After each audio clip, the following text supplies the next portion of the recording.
My name is Josue, and this is my final speech. And it's now focusing right now, but the speech is called um, LOML with Josue, and that's a photo of Taylor Swift. So I'm going this side now. So what we're going to be doing today is we're going to be analyzing LOML by Taylor Swift, which is one of the songs from her Tortured Poets Department album.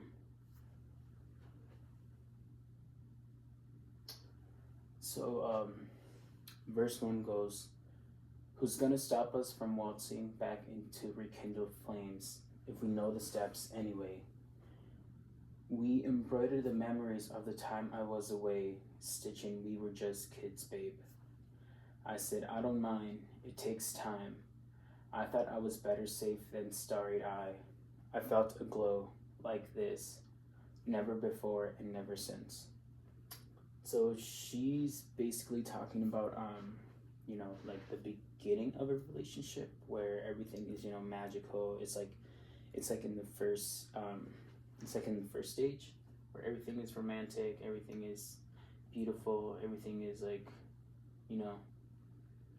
and there's like moments and then we're like, oh, we were just kids, babe, and she was being delusional by saying, I don't mind, it takes time. So basically she was ready for this relationship, but the other person wasn't ready for that relationship. So that's what that means. And I never felt a glow like this, never before and never since. So she was truly, truly, truly in love with this person, but I think they didn't feel the same way.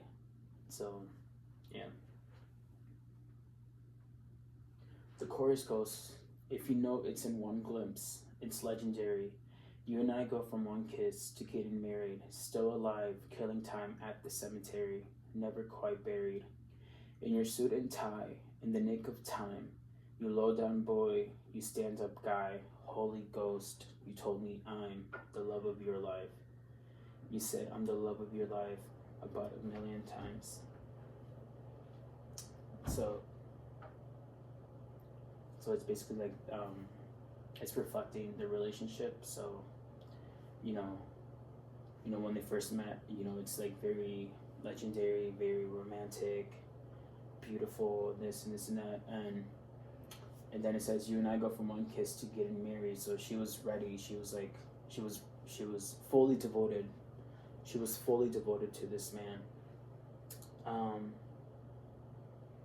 And in your suit and tie, in the nick of time, you low down boy, you stand up guy, Holy Ghost, you told me I'm the love of your life.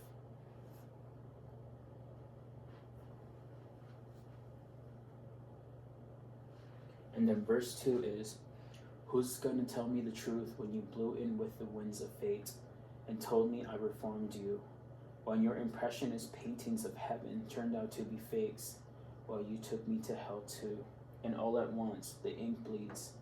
A comment sells a fool a get love quick scheme, but I felt a hole like this never before and ever since." So what she's basically talking about is this one is very sad. So like when your impressionist paintings of heaven turned out to be fake. So these are like false promises that he promised to make towards her,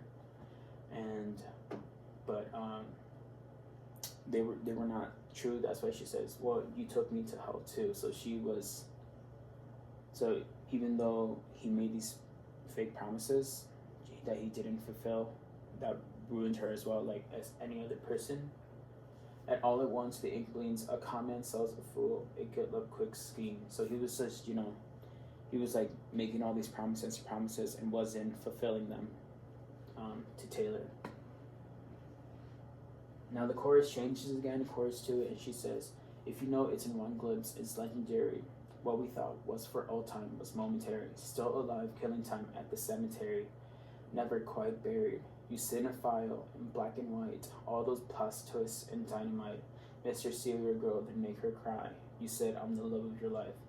So basically, he's like leading her on to in the relationship, saying that he's in love with her as well, but in reality, he's just like messing with her head, messing with her heart, messing with her brain. And yeah. Now the bridge is my favorite part because, sorry, excuse me for my language, but it says, "You shipped, tucked me under the tables, talking rings and talking cradles. I wish I could unrecall how we almost had it all. Dancing phantoms on the terrace, are they secondhand embarrassed that I can't get out of bed because something counterfeits dead? It was legendary, it was momentary, it was unnecessary. Should've let it stay buried." What she means by "should have let it stay buried," that means that in the past they had a relationship and they ended it because they both realized they were both young. But she's recalling all the moments, like, "You should talk to me on the table." So he was basically talking about her behind her back, and talking rings and talking cradles. So they were both talking about marriage and having kids and starting a family. Dancing phantoms on the terrace, are they secondhand embarrassed that I can't get out of bed because something counterfeits dead?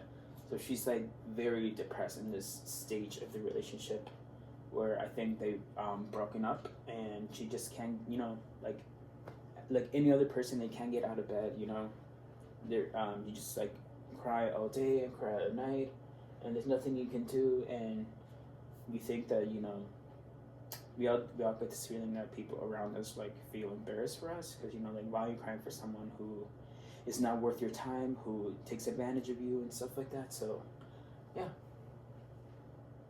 And the final chorus, which is very, very amazing, it says, "Oh, what a valiant roar, what a bland goodbye, the coward claimed he was a lion.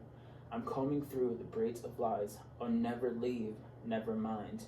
Our field of dreams, engulfed in fire, your arsons match your somber eyes, and I'll still see it until I die, you're the loss of my life." So, this is post-breakup, she's telling, what she means by "what a valiant roar and what a bland goodbye." What she means is, so here's an example. Basically, you text someone this huge message or send someone this huge voicemail or this huge email of like, the problems that you're facing, like how you feel towards them and this and this and that, and all they respond is with "okay." It could be like an okay video message, okay. Like they don't care. And the coward claimed he was the lion, basically saying that and I'm coming through the braids of lies. It's like a reference to the Wizard of Oz, but so basically, saying like I'll never, like him saying I'll never leave, never mind. Like at one point he said he was going to leave, he wasn't going to leave, and at the next point he's telling her like, "Oh, never mind, I don't want to." Yeah. "Our field of dreams engulfed in fire, your argents match your somber eyes, and also see it until I die, you're the loss of my life." So that's what LOML means. So let's go to the next slide. So "you're the loss of my life." The acronym LOML flips entirely in meaning. For me, this is a genius moment in songwriting. It's still LOML, but it's no longer romantic. It's about grief, not love anymore. Deeper themes in the song. It's such a beautiful song. It is a very long song, but it's so beautiful. The song talks about trust and betrayal, memory and bitterness, the performance of love. With trust and betrayal, the song shows how the words like forever and always are beautiful until they're broken. Memory and bitterness, she's not just sad. She's delusion. This isn't crying on the bathroom floor breakup. It's a love that took a piece of her identity. The performance of love talks about Taylor's points to how people perform love. Say the right things, do romantic gestures, but sometimes it's not backed by truth, which is extremely true because I can relate to that a lot. Now, my personal reflection, I wrote this. So I said, LOML isn't about getting closure. It's about realizing that sometimes the person who says forever is also the one who walks away first. And that, somehow, is the most human story of all. Because, the person who told me that loves me didn't love me, I guess. I wish they were just honest with me. I wouldn't be mad if they were honest with me. You know, it just, all that time was taken away from me, which I could have done something better, like with friends and everything. That's why I love this song so much. I still cry to it to this day, but there's nothing I can do, you know. But yeah, it's like, it's a very great song. And that's all. So thank you for listening to my final speech, and I hope you guys have a great rest of your semester. Thank you so much, and thank you for